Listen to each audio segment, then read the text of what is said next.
Auto drive now enabled.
Auto drive now disabled.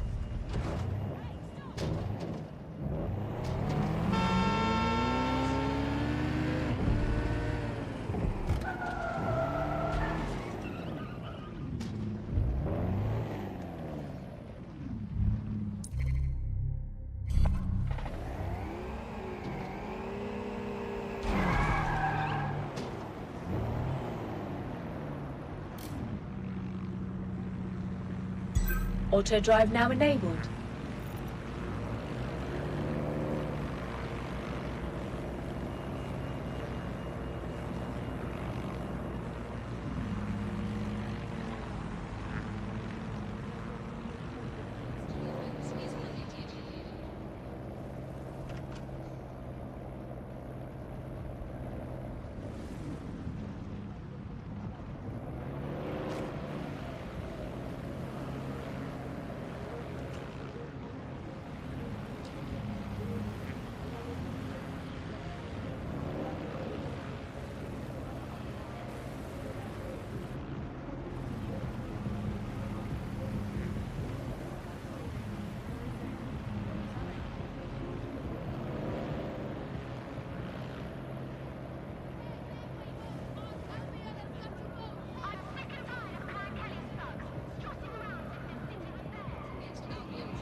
Auto drive now disabled.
advised. Protests and other large assemblies will be met with force.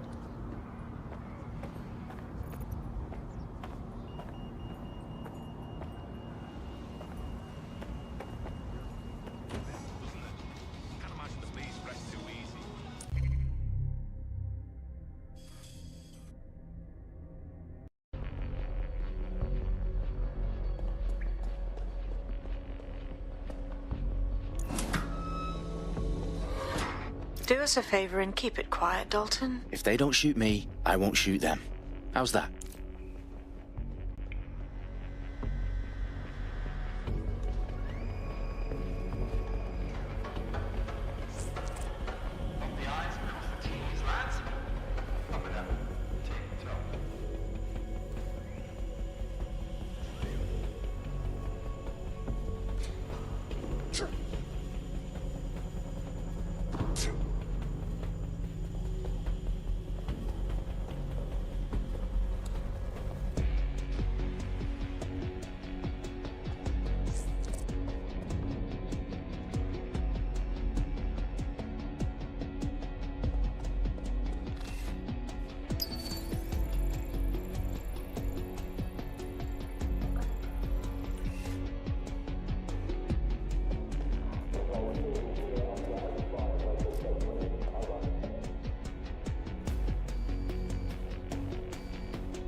Got loads of DedSec gear down here. And why do you suppose that is? What? How did they get their hands on it? I don't know. But someone wants to make it look like DedSec was here. Shit. You need to proceed with extreme caution, Dalton. Who are these men in black anyway? Nothing identifying. I suspect that's by design.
Press cross button.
Menu narration off. Enable text to speak.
Search the area.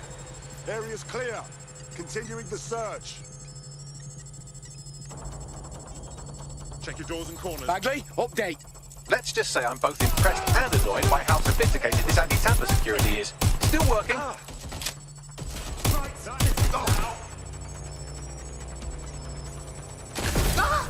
Bagley, tell me you're close. I'm through security, now wading through terabytes of decoy code looking for the detonation sequence.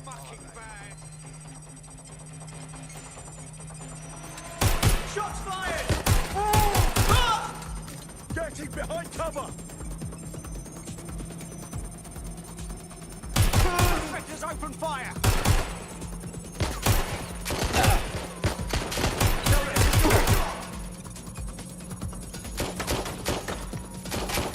This fucking weapon is gonna get you killed!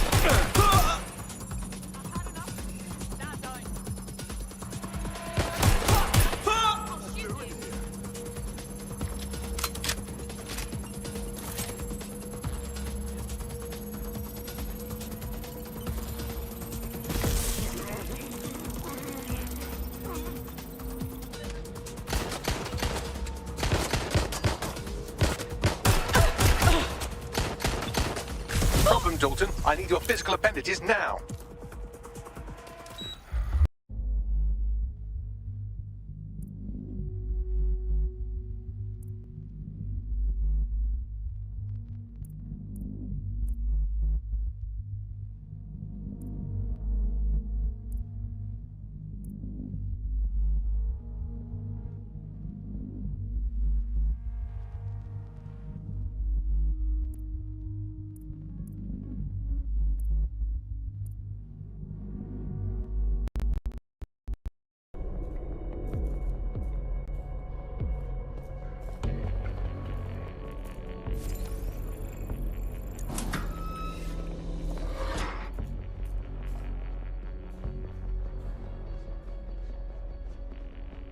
Electrical is live.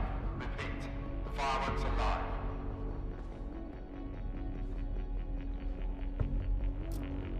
Oh, fuck me. The entire place is rigged to blow. Jesus, those canisters. Bagley, is that... RDX nitrogen. Enough to level Parliament. Can you locate a detonator, Bagley? Not exactly, but there's a device streaming a fuckload of encrypted data from the floor above you. Yeah, that fits the bill. On my way.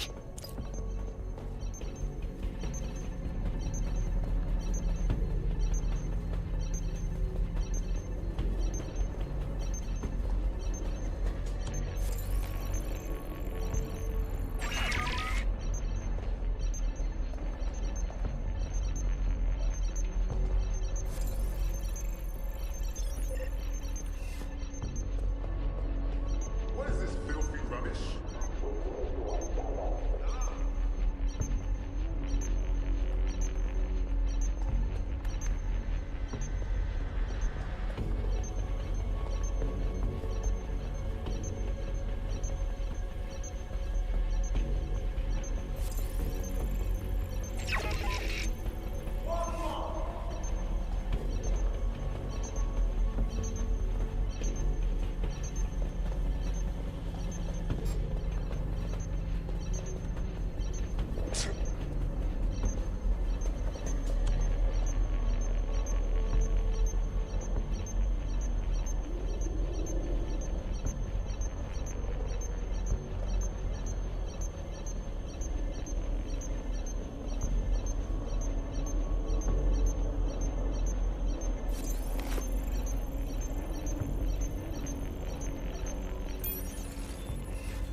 I heard something over there. System breach. Start looking for the intruder. He's got to be here somewhere. They've staged DedSec propaganda all around the bombs. These pricks are going to blow up Parliament and hang it on us. Not if you get to that detonator first. When I see anybody, I'll go over there.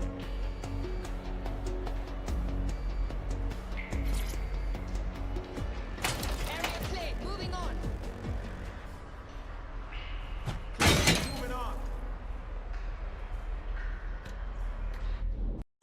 reboot DedSec alone. Let me break into London CTOS and see who's available.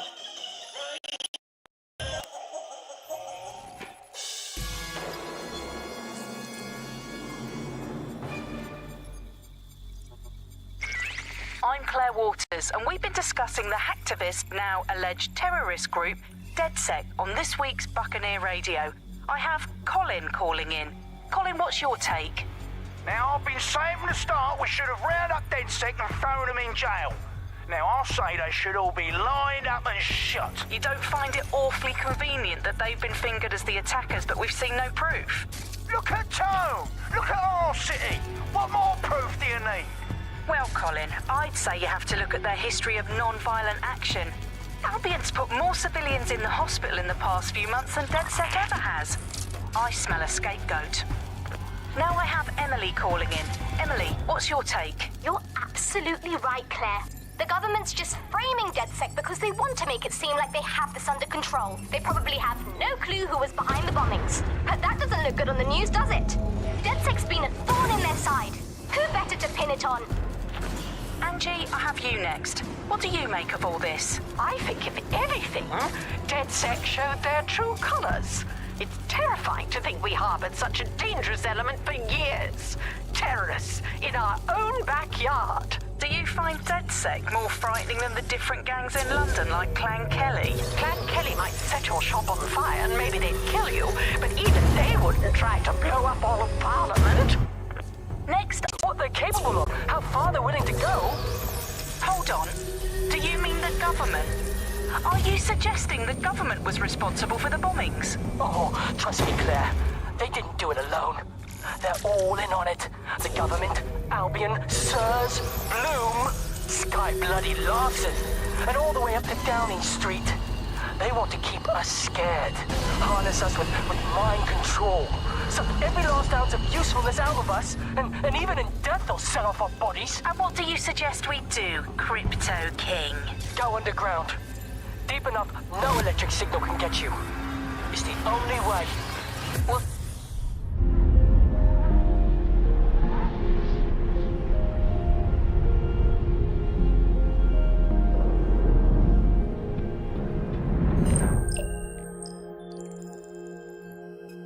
Shit. Situation is worse than I thought. But there's a candidate. Looks like you're DedSec's best hope.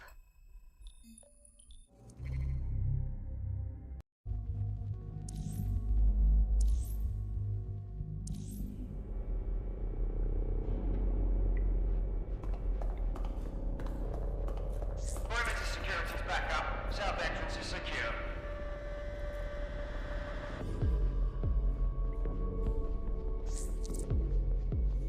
Their profiles are heavily encrypted. No identifying information. Ghosts in the system. That hurt you more than it hurt me.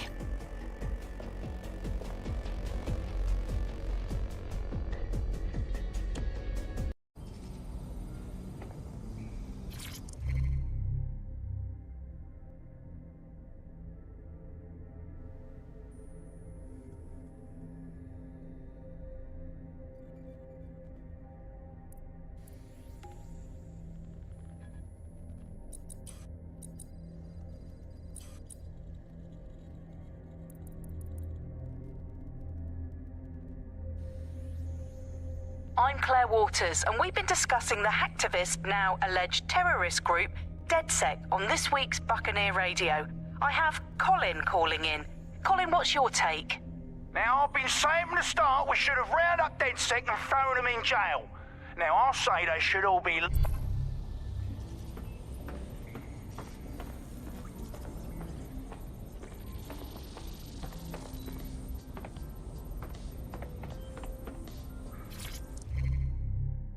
Coming up today on The Upload, we're talking about Sky Larson, the enigmatic founder of Broker Tech.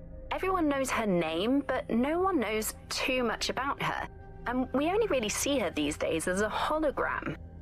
She was pretty young when she launched Broker Tech, the company that is best known for introducing Bagley to the world. Nowadays, it's hard to remember a world before Bagley. And I think that what Sky Larson's done with Bagley is absolutely incredible.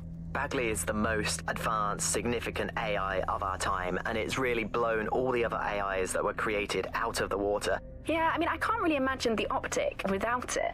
But what do you know about Sky Larson herself? Not a lot, other than that she's actually pretty incredible. I've followed her work for a long time, and she's always been a pretty private person. I know that she supposedly grew up in the countryside, but there isn't actually that much more we know about her other than this tech that she's put out into the world. I've always found it a bit creepy that she's so obsessed with this idea of transhumanism. Why wouldn't you be? When you've got a mind as amazing as Sky's, why wouldn't you want to take what you've got and actually augment it by working with technology, by improving your physical self, changing your body and the world around you, implementing more technology to extend your life and really sort of extend human capabilities? You sound pretty much in love with Sky Larson, I have to say. I can't comment on that, but I am a big fan of her work. She's been one of these people that has transformed the world around us, and just watching how her mind works from afar is pretty incredible, because some of what the technology she's introduced has changed how we all live our lives, and Bagley has been this really incredible assistance to humanity as a whole. Did I ever tell you that I actually interviewed Sky Larson once? Really? I thought she never spoke to the media or anything. So this was a long time ago, back in the day when she was a little bit more accessible. And she was one of these people that just had an amazing presence. You were inspired by her very being, and she was just incredibly talented and knowledgeable, and one of possibly the best living people that I've ever met. I'm not sure you're being too objective there. I mean, I imagine she's not very likable as a person. She obviously despises humanity in some way. I think she believes that becoming data is preferable to being human. She's one of these people who's extremely methodical in everything that she does, and she does everything to perfection and really tries to change the world around her and make it a better place for us to live in. If you say so.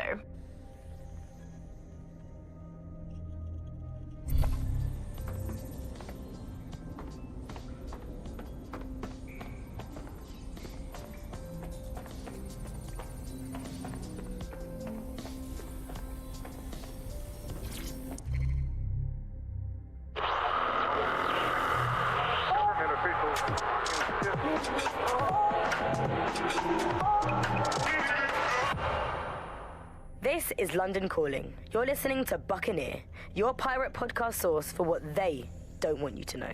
I'm Tash, and this time we're giving a special shout out from us to the boys and girls at the Signal and Intelligence Response Service, better known as SIRS. Why not? They're going to be listening anyway. They're listening to everything. They probably know that you're listening to this show right now, but don't worry. We're not going to say anything bad about a massive, unaccountable spy organization that uses its powers to stifle dissent and shut down free speech. Instead, we're going to look at how SIRS became so powerful. And as usual, we'll keep everyone's names and locations secret, so SIRS doesn't come looking for them. Charles is an expert in the dark arts of surveillance who worked to set up democratic media in post-communist states. How did it go so wrong in Britain? You know, we're looking at all the wrong things when we look at Britain's crisis. There's a lot of concentration on data and how that's been used and manipulated. And what we haven't looked at is the power structures and the profit that lies behind this. For example, if we examine what actually happened, you know, there's a company that's really very interested in selling passports and making it easy to provide visas for investment and so on. And historically, throughout the world, they've been working with this big data manipulation company in order to overthrow governments. And then suddenly all the chickens came home to roost. Nobody could find any receipts for what was paid for. Nobody could figure out how things were done, but everybody had a feeling that something really stunk and they couldn't figure it out. And yet it was standing there in their face the whole time. There's a couple of different ways that we got where it is that we are. I mean, one, you have a lot of smaller organizations, smaller power groups, companies as well, who are bending things just a little. Oh, we'll compromise a little bit, we'll bend the rules a little bit, and try to achieve what it is that we hope to achieve that's good for us. And if you add all of that up, what you end up with is a big wall moving in a big way, from a lot of little buttons being pushed. But also there's this other thing that's going on here, is the gathering of data and the analysis of data has authoritarianism contained within its DNA. It is by its nature a tool for authoritarianism, and it has been used in that way. How does big data look into our lives? James covered it for the pre-crisis press.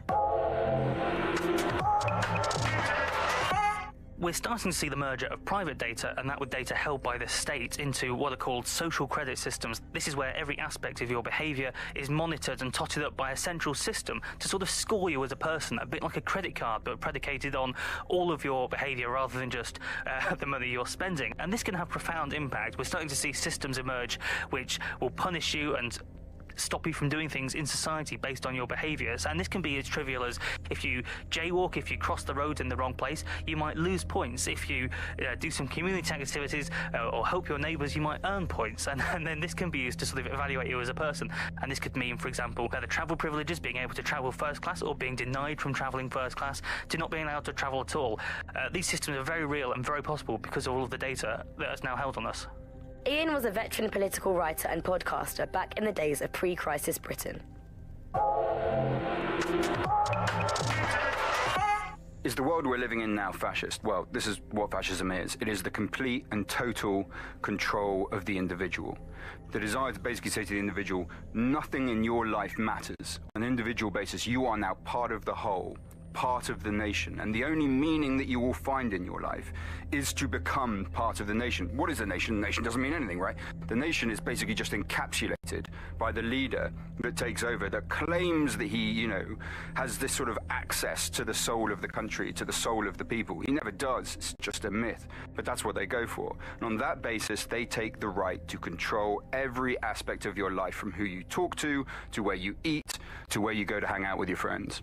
And what we're seeing now is a contemporary iteration of this process where you get corporations and the state operating in tandem, basically molded into one another. But that isn't that rare. I mean, you saw exactly the same thing in Nazi Germany. You look at the concentration camps that operated in Nazi Germany, there were private companies in those camps making use of that slave labor.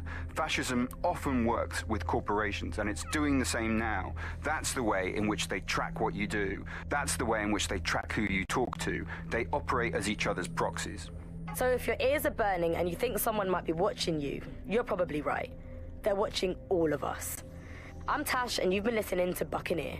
Keep listening, keep sharing the show, and keep it encrypted. They're watching us, but we're watching them too.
One of Sabine's, are you?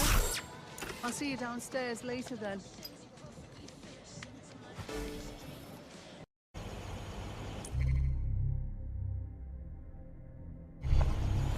I'm detecting a vehicle nearby with at least 2 years' worth of treatments inside. That's more than enough to wean our contact's friend off the treatment. Right. Got it.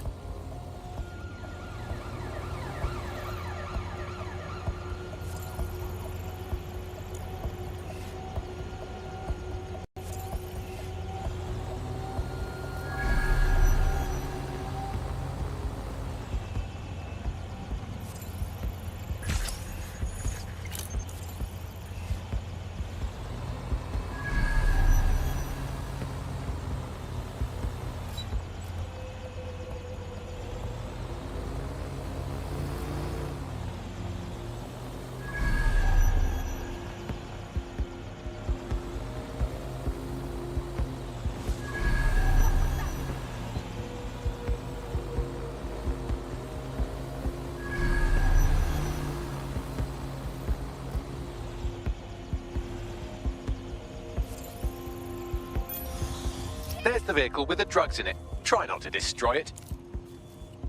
Clear in here. Moving on. Not here. Checking another area. No one here. Moving on.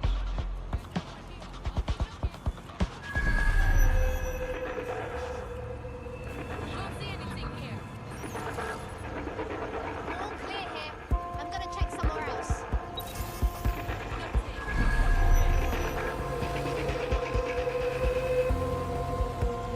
No one here.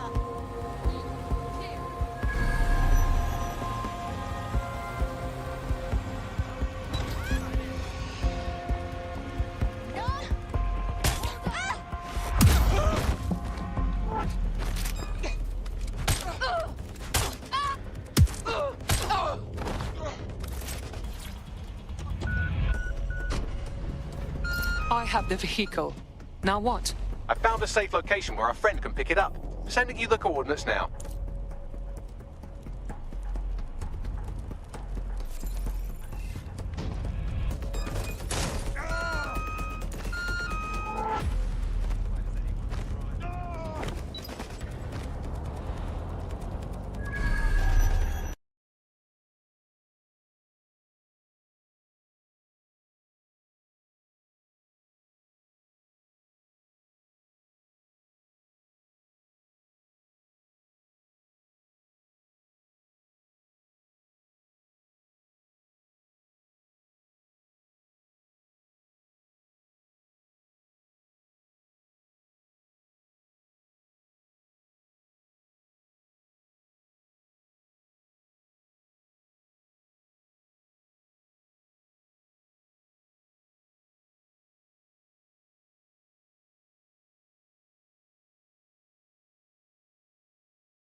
Hello and welcome to today's episode of The Upload.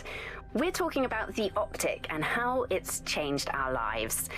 Now, as you remember, Bloom announced a new version of the optic at the recent Tone conference, but we haven't heard too much about that since due to the dramatic events there. Let's cast our minds back and consider the technology. I mean, the optic changed everything. It lets you see things in AR. You no longer need a smartphone. You just have the small implant that sends signals to your optic nerve and lets you see your emails, take calls, and browse the internet directly as if the screen was in front of your eyes. Instead of having to carry around a phone, you've just got the small handheld unit. So much lighter and so much more convenient. It's great. Vicky, you sound like you absolutely love the optic. Do you actually think that it's made our lives any better? I mean, sure, it's definitely made things a lot easier. It's so simple to call someone now. All you have to do is choose who you want to chat to, and they're there, ready to talk. And browsing the web is so much easier. A computer with an actual keyboard and mouse and type everything out. And my favourite feature is public transport. With the optic, you can just walk straight onto the tube. It even acts as a passport. No longer do I have to dig and find my old passport just to travel somewhere. Also, I thought that was a stroke of genius. Genius. Bloom was really calculated when it was doing that. It was pushing this draconian device on us at all. Sure, everybody flocked to it. There was free Wi-Fi and phone plans. That definitely helped, but it wasn't a case of this is a product that you need in your life. Why do you hate it so much? It's just the worst because you had to give up your privacy expectations and accept surveillance. It was almost like the government and Bloom didn't even need to make the optic mandatory. Making it was only to get the last holdouts across the line. If free data didn't convince you, fines and arrests from the state for not having the optic would pretty much be enough. I mean, what do you mean by privacy problems? No one really talks about that anymore. They don't talk about it because we don't have when it comes to the optic. Yes, it's convenient and mandatory, but everybody's forgotten what it really means. You've got a whole company owning basically all the data about your life. You can see nothing is private anymore. There are so many times when I don't want anyone flirting with what I'm doing. It's not even dodgy stuff, but I just don't want anybody to blackmail me with this in the future by hacking it. And because of Bloom's contract, it isn't just Bloom that can see it do, it's the government. I think you're painting a bit of a bleak picture. It's not all that bad. No, you're completely wrong on this. I don't want everybody tracking me wherever I'm going around London. Well, in that case, you might be interested in some rumours I heard. Did you hear that some DedSec hackers have found a way to bypass the optic's connection with Bloom? Are they actually making it better or usable or actually friendly for anybody? Well, word on the street is that they've been able to create an encrypted signal, which means that your chance of becoming a bit more private again. So you could go back and enjoy all the great things about optic without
Laptop scraped. Get to safety while I analyze the data.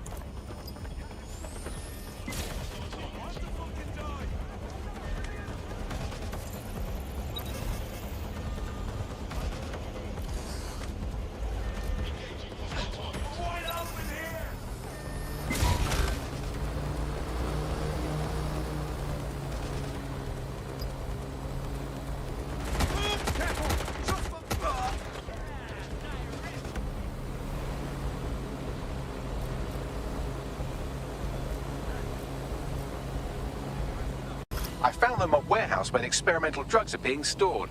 I'm sure Mary Kelly won't mind if you nick a few.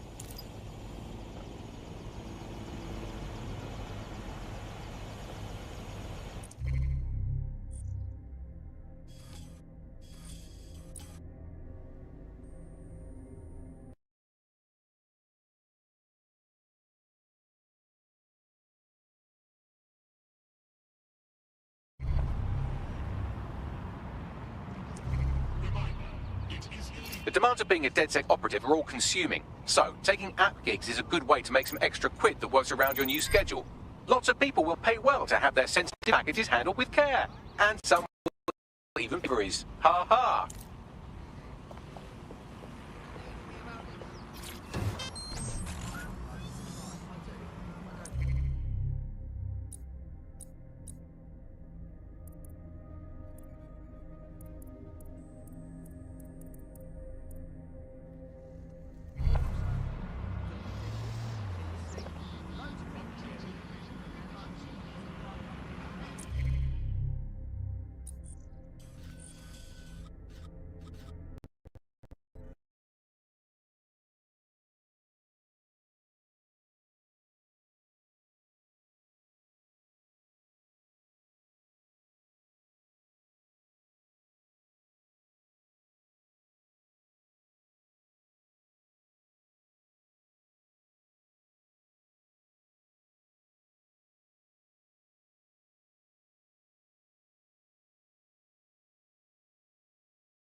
you?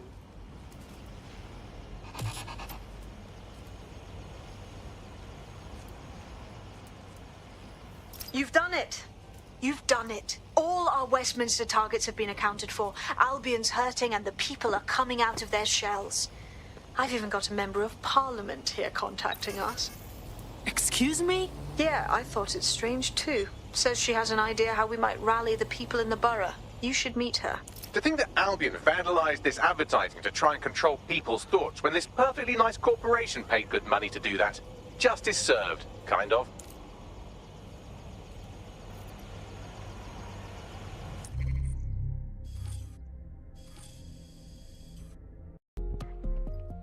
Let's start with some basic strikes.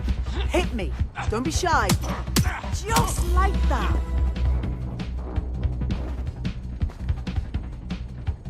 You want to get in under my block. Find the weak point. Couldn't have done that better myself. Just like that.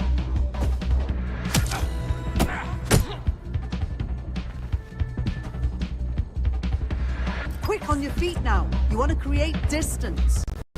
That's it. Yes, nice one.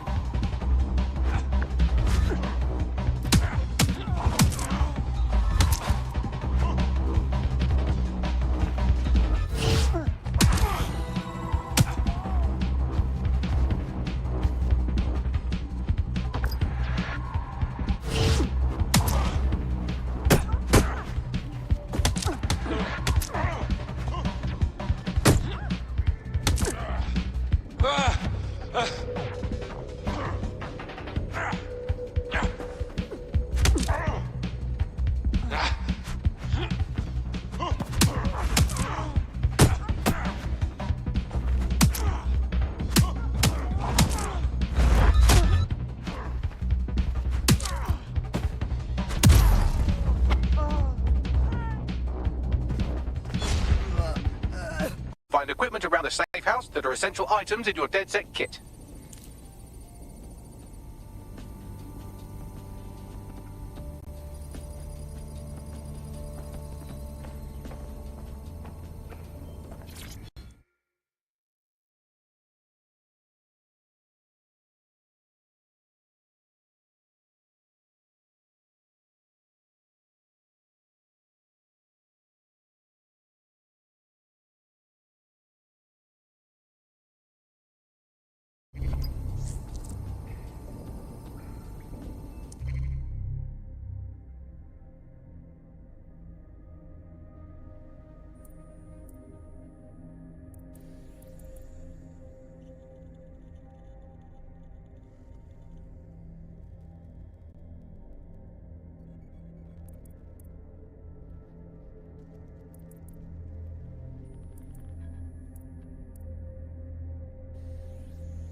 We have a sophisticated system for hiding your identity from facial recognition tech. It's called a mask. And while we're here, perhaps we can talk about updating your wardrobe. I mean, look at you. Come on.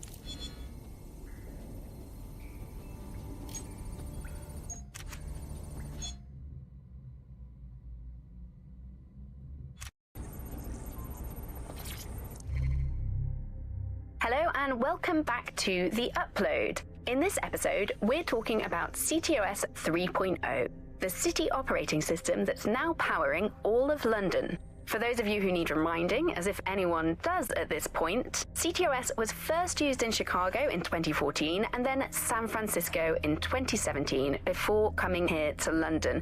And every time it's been rolled out, it's been pretty much an unmitigated disaster.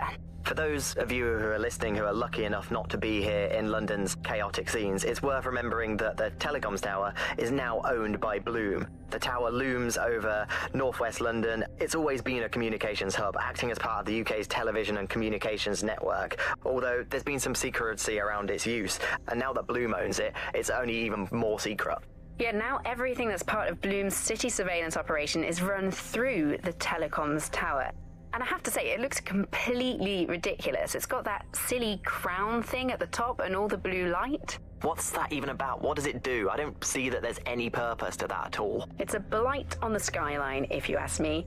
And it's become the main point of control for millions of people. The System Network and Bagley are both operated and streamed from there too. And don't forget about the self-driving cars too. I always thought they were just running on their own. No, CTOS is the big control system behind the cars. There was a point back in the earliest days of self-driving car technology that they operated by themselves. They used to use a series of sensors to see the world around them. Radar, for instance, would look far off into the distance, while LiDAR would detect objects nearby. And while these cars still use some of this technology, Bloom's CTOS and its detailed maps and data that it has on London really makes Bloom be able to take control of it. And CTOS can take control of your car if you're parked incorrectly. It's no surprise that it was made mandatory to have a self-driving car. The system is so bad though, it's so annoying. Whenever I try to use one of the shareable self-driving cars, I always find myself stuck in traffic jams or roadblocks. Not to mention the accidents. I've heard so many stories of cars shunting into the back of others. I think they're worse than human drivers sometimes. The technology was meant to make things better, but Bloom has made it so bad that it just makes London even more chaotic than it was before. I'm giving up on the cars. I'm only using the bikes, which are not self-driving at the moment, at least. And don't even get me started on the data. Everything that Bloom sees from your movements around the city and the self-driving cars is collected and feeds back into its big information control system. Oh, not you and Bloom and privacy again. You're a broken record. Not as broken as our city's cars.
You've got all these fancy new toys, but it's also important to know the basics.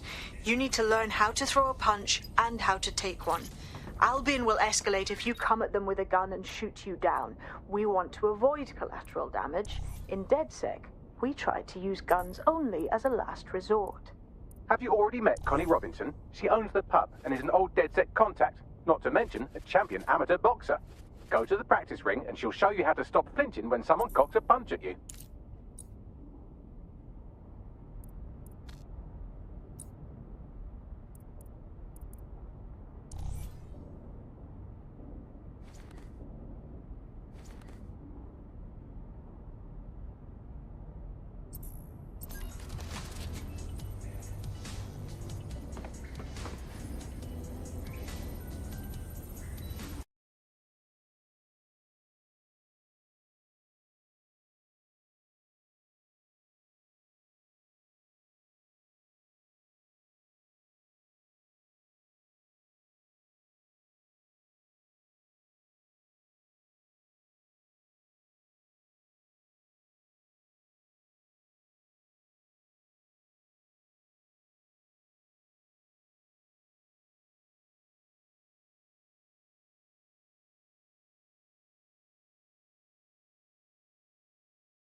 Less than 2 human ones. This is gonna be good.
should do it.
It would be better not to get spotted here.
me! There's a...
Sierra 4-2, this is Control.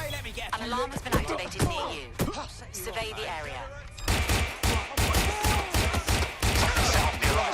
Searching now. What's wrong with... Oh! This fucking weapon is gonna get me killed. Fuck me!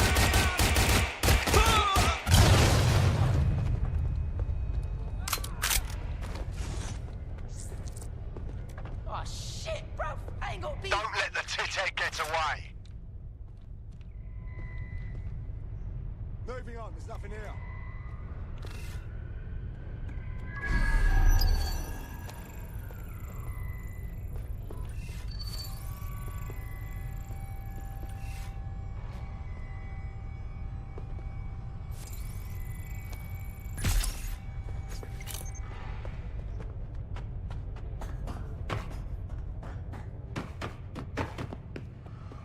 All clear here. Moving on.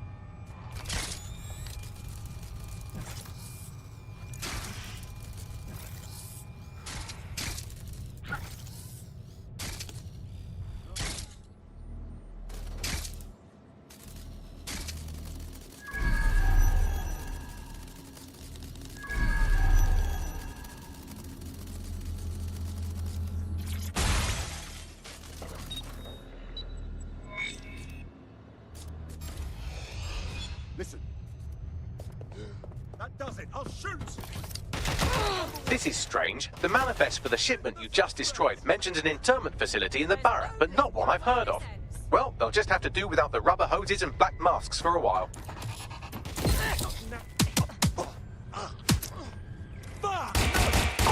Brilliant. We've hit all our Albion targets in Nine Elms. It's having an effect. Someone's had the courage to rise up and contact us. Meet them at Battersea.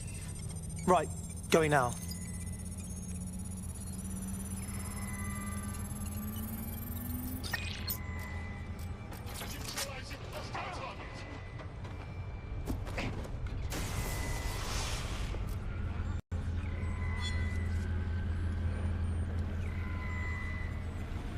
Engaging target.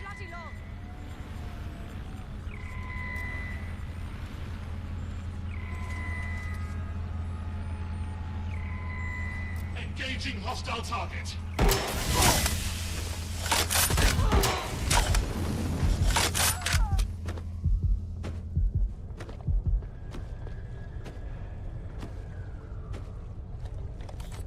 Suspect was there a moment ago.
Nothing here.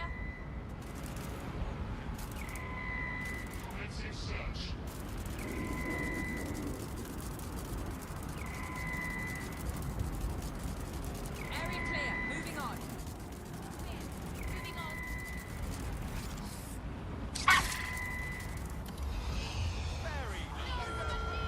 Be advised. Don't see anything Protests else. and other large assemblies will be met with force.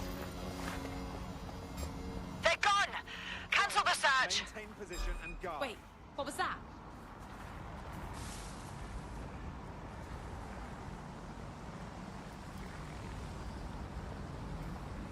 Hear that?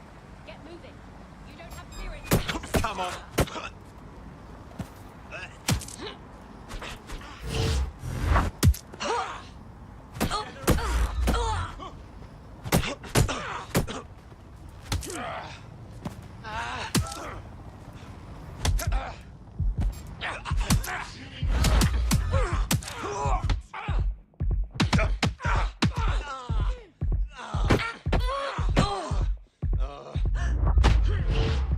Worthless.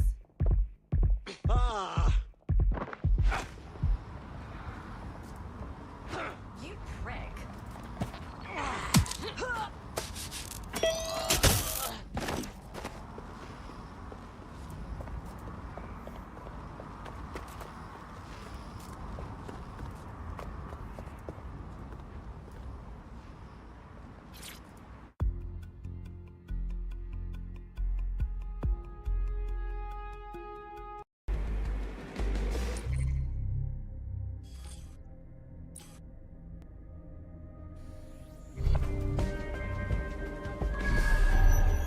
That was fun. Let's do it again.